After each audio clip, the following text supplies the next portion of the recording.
नमस्कार मित्रों, आज हम जीवन को दिशा देने वाले उस दिव्य ज्ञान की बात करने वाले हैं जिसे हम यजुर्वेद के नाम से जानते हैं।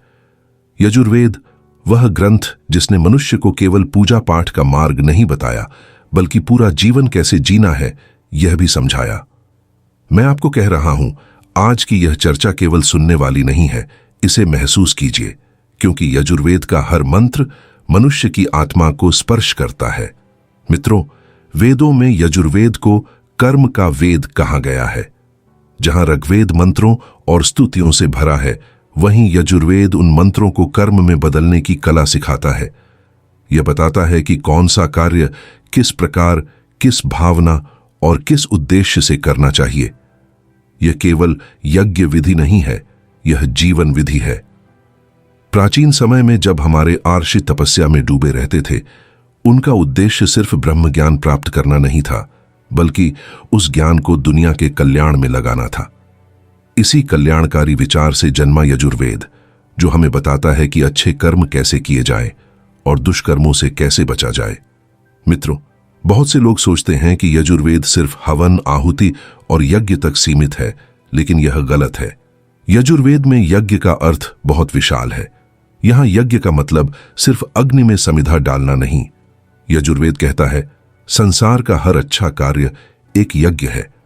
जब आप किसी की मदद करते हो, वह भी एक यज्ञ है। जब आप अपने अहंकार को त्यागते हो, वह भी यज्ञ है। जब आप अपनी बुरी आदतों को त्याग कर अच्छाई अपनाते हो, वह भी यज्ञ है। असल में यजुर्वेद मनुष्य को त्याग, समर्पण और सेवा की भावना से जीवन जीना सिखाता है। यदि आप ध्यान दें तो यजुर्वेद का हर संदेश संतुलन पर आधारित है। यह कहता है कि ना तो जीवन में अति कठोर बनो और ना ही बहुत ढीले, ना लालच में बहो और ना ही क्रोध में, क्योंकि संतुलन ही जीवन का सौंदर्य है। संतुलन ही मनुष्य को महान बनाता है। यजुर्वेद का एक मंत्र कहता है कि जिस व्यक्ति का मन शांत हो, वह दुनिया के सबसे बड़े यज्ञ को सफल कर देता है। मन जीतना, यही सबसे बड़ी तपस्या है। मित्रों, यजुर्वेद में प्रकृति, पर्यावरण और सृष्टि को अत्यंत महत्व दिया गया है। नदियां देवियां मानी गईं, पृथ्वी को माता कहा गया, सूर्य को जीवनदाता और वायु को प्राण कहा गया। इसका कारण केवल धार्मिक नहीं था। हमारे आर्षि जानते थे कि मनुष्य प्रकृति के बिना अधूरा है। यजुर्वेद हमें सिखाता है कि यदि आप सच में धार्मिक होना चाहते हैं, तो पहले प्रकृति का सम्मान करना सीखिए। आज जब पर्यावरण संकट बढ़ रहा है, तब लगता है कि यजुर्वेद का यह ज्ञान आज से हजारों साल पहले कितना आगे की सोच लेकर आया था। यजुर्वेद का एक अत्यंत महत्वपूर्ण संदेश है, कर्म करो, फल की चिंता मत करो। यह बात आपको गीता में भी मिलती है, लेकिन इसका बीज यही है। यह हमें सिखाता है कि मनुष्य को अपने कर्म पर ध्यान देना चाहिए, क्योंकि फल ईश्वर के हाथ में है। यदि आपका कर्म शुद्ध है, भावना पवित्र है और उद्देश्य निष्कपट है, तो ईश्वर आपको उसका फल अवश्य देता है। कभी देर हो सकती है, लेकिन अन्याय कभी नहीं होता। मित्रों, यजुर्वेद में बार बार एक बात कही गई है कि मनुष्य का असली शत्रु बाहर नहीं, उसके भीतर बैठा हुआ लालच, क्रोध, ईर्ष्या और अहंकार है। जब आप इन विकारों का नाश कर देते हैं, तब आप स्वयं एक यज्ञ बन जाते हैं। आपका चेहरा तेज से भर जाता है, आपकी आत्मा शुद्ध हो जाती है और आपका जीवन सहज हो जाता है। यजुर्वेद में यह भी कहा गया है कि मनुष्य को अपने परिवार, समाज और राष्ट्र के प्रति भी अपना कर्तव्य निभाना चाहिए। जब व्यक्ति अपने परिवार का भला चाहता है, तो वह छोटा यज्ञ करता है। जब वह समाज के लिए कार्य करता है, तो वह मध्यम यज्ञ करता है। लेकिन जब वह अपने राष्ट्र और मानवता के लिए कार्य करता है, तो वह महान यज्ञ कर रहा होता है।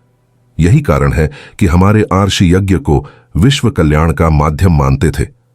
मित्रों, यजुर्वेद का एक और अत्यंत सुंदर संदेश है, स्वच्छता और पवित्रता।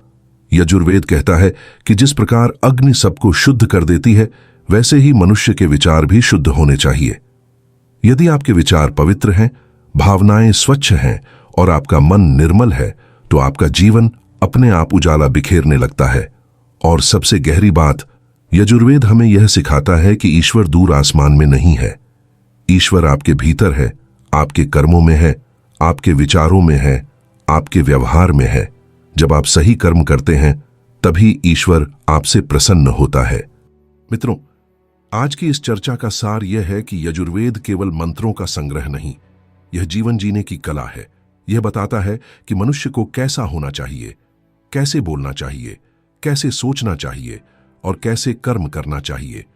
यदि आप वेदों के सार को समझना चाहते हैं तो यजुर्वेद आपके जीवन में एक दिव्य प्रकाश बन सकता है।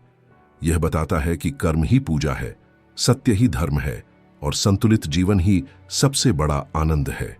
यदि आपको आज का यह दिव्य विषय पसंद आया हो, यदि आपको इसमें ज्ञान, प्रेरणा और जीवन का सार मिला हो, तो चैनल को सब्सक्राइब करना ना भूलें, वीडियो को लाइक करें और ऐसे ही आध्यात्मिक और वैदिक ज्ञान से जुड़े विषयों के लिए जुड़े रहिए।